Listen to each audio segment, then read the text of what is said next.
21वीं सदी को भारत की अर्थव्यवस्था के लिहाज से काफी अहम बताया जाता रहा है। इस सदी के अब तक के 2 दशक के दौरान आर्थिक मोर्चे पर देश ने बढ़िया परफॉर्म भी किया है। इस दौरान कभी अपराध और भ्रष्टाचार के लिए कुख्यात रहे बिहार ने हैरान करने वाले नतीजे भी दिए हैं। पिछले 15 से 17 सालों के दौरान बिहार की जीडीपी और बिहार के बजट का साइज करीब 10 गुना हो चुका है।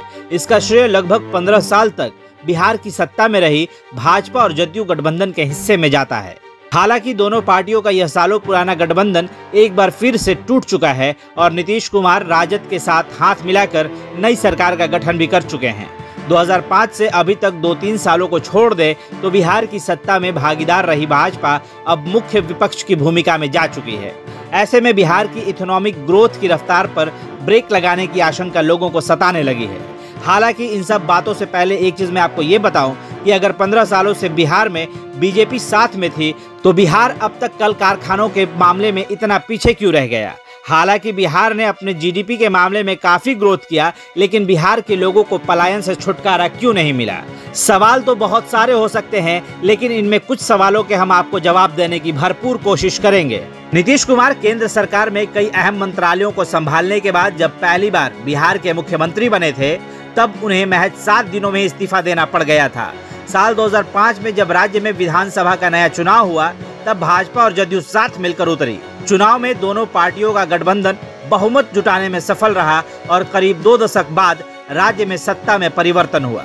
उसके बाद से अभी तक नीतीश कुमार ही मुख्यमंत्री के पद पर बने हुए हैं। इस दौरान बीच में कुछ महीनों के लिए जैसे मई 2014 से फरवरी 2015 तक जीतन राम मांझी मुख्यमंत्री बने थे। 2005 से अभी तक बीच के 2 साल को छोड़कर बिहार की सत्ता भाजपा और जदयू के गठबंधन के पास ही रही है। इस साल पेश बजट के अनुसार बिहार की जीडीपी के 2021 से 2022 में 7,57,026 करोड़ रुपए पर पहुंच जाने का अनुमान है। साल 2017 में जब आखिरी बार नीतीश कुमार ने भाजपा का दामन थामा था और डबल इंजन की सरकार बनाई थी, उस समय बिहार का सकल राज्य घरेलू उत्पाद यानी स्टेट जीडीपी का साइज करीब 4,21,051 करोड़ रुपए था, जिसके बाद 2018 से 19 में बिहार की जीडीपी ने पहली बार 5 लाख करोड़ रुपए का और 2019 से 20 में 6 लाख करोड़ रुपए के पार पहुंची थी। साल 2005 में जब नीतीश कुमार पहली बार मुख्यमंत्री बने थे तब राज्य का जीडीपी का साइज महज 78,500 करोड़ रुपए था। इस तरह नीतीश कुमार की अगुवाई वाली सरकार के दौरान बिहार की जीडीपी का साइज लगभग 10 गुना हो चुका है। मुख्यमंत्री नीतीश कुमार के कार्यकाल के कुछ शुरुआती साल तो इतने शानदार रहे कि बिहार ने ग्रोथ के मामले में गुजरात, महाराष्ट्र जैसे इंडस्ट्रियल राज्यों के साथ मिल चुका था। नीतीश कुमार की अगुवाई में बिहार के ग्रोथ की कहानी किस तरह बदली उसे आंकड़ों से समझते हैं। फाइनेंशियल ईयर 2000 से 2001 से 2005 से 2006 के दौरान बिहार के ग्रोथ की रफ्तार 34.8% रही थी। लगभग सामान्य हालात वाले ओडिशा ने इस दौरान 93.6% की रफ्तार से ग्रोथ दर्ज की थी। यहाँ तक कि महाराष्ट्र और गुजरात जैसे उच्च बेस वाले राज्यों की ग्रोथ रेट इस अवधि के दौरान क्रमशः 94.2% और 123.7% ही रही थी। जब बिहार में कागजों पर इतना ज्यादा बदलाव देखा जा सकता है तो जमीन पर हकीकत क्यों नहीं दिखती। बिहार में कोई भी कंपनी क्यों नहीं दिखती, बिहार के लोगों का पलायन क्यों होता है, इसका सवाल सिर्फ और सिर्फ सरकारें दे सकती हैं। हालांकि बिहार में जदयू के साथ हमेशा से भाजपा ही रही है, तो क्या इसके लिए भाजपा ने बिहार में कभी कोई कंपनी लगाने की पहल क्यों नहीं की और बिहार के लोगों को और ज्यादा विकसित करने पर ध्यान क्यों नहीं दिया। हालांकि साल 2005 में नीतीश कुमार की अगुवाई में नई सरकार के गठन के बाद तस्वीर बदलने लगी थी। 2005 से 2006 से 2010 से 2011 की अवधि के दौरान जब देश और ज्यादातर राज्यों की आर्थिक वृद्धि सुस्त पड़ने लगी थी, बिहार जबरदस्त छलांग लगाने लगा था। इस दौरान बिहार के सकल घरेलू उत्पाद में 84% की शानदार वृद्धि दर्ज की गई, यानी इन 5 सालों में राज्य की जीडीपी का साइज लगभग डबल हो चुका था। इस दौरान अन्य राज्यों का हाल देखें तो ओडिशा ने 56.2% की ग्रोथ दर्ज की।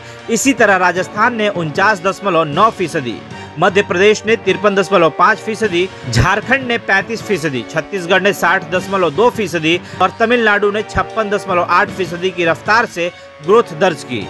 इस तरह देखें तो नीतीश कुमार की सरकार के पहले कार्यकाल के दौरान ग्रोथ रेट के मामले में बिहार न सिर्फ देश के औसत से बेहतर हो गया था, बल्कि कई चोटी के राज्य भी पीछे छूट गए थे।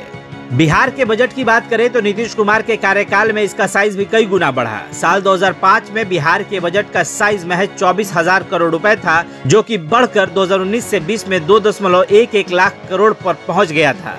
इस साल फरवरी में नीतीश सरकार की ओर से राज्य के तत्कालीन वित्त मंत्री तारकिशोर प्रसाद ने 2.37 लाख करोड़ रुपए का बजट पेश किया था। इस तरह देखें तो बिहार के बजट का आकार नीतीश कुमार के कार्यकाल में करीब 10 गुना हो चुका है। सरकार को होने वाली कमाई का ब्रेकअप देखें तो ताजा बजट में 24,721 करोड़ रुपए स्टेट जीएसटी से मिलने का अनुमान है। यही बिहार सरकार के आय का सबसे बड़ा स्रोत भी है। इसके अलावा सरकार ने बजट में वैट से 7,210 करोड़ रुपए, स्टाम्प ड्यूटी और रजिस्ट्रेशन फीस से 5,500 करोड़ रुपए, व्हीकल टैक्स से 3,000 करोड़ रुपए, लैंड रेवेन्यू से 500 करोड़ रुपए, बिजली पर टैक्स से 287 करोड़ रुपए और जीएसटी कंपनसेशन ग्रांट से 3500 करोड़ रुपए कमाई होने का अनुमान लगाया जा रहा है। बिहार तरक्की कर रहा है ये तो दिख रहा है, क्योंकि बिहार के हर जिले में सड़क बन रहे हैं, एक्सप्रेसवे बन रहे हैं, फ्लाईओवर और ब्रिज बन रहे हैं, लेकिन बिहार में जो बनना चाहिए बस वो नहीं बन पा रहा है।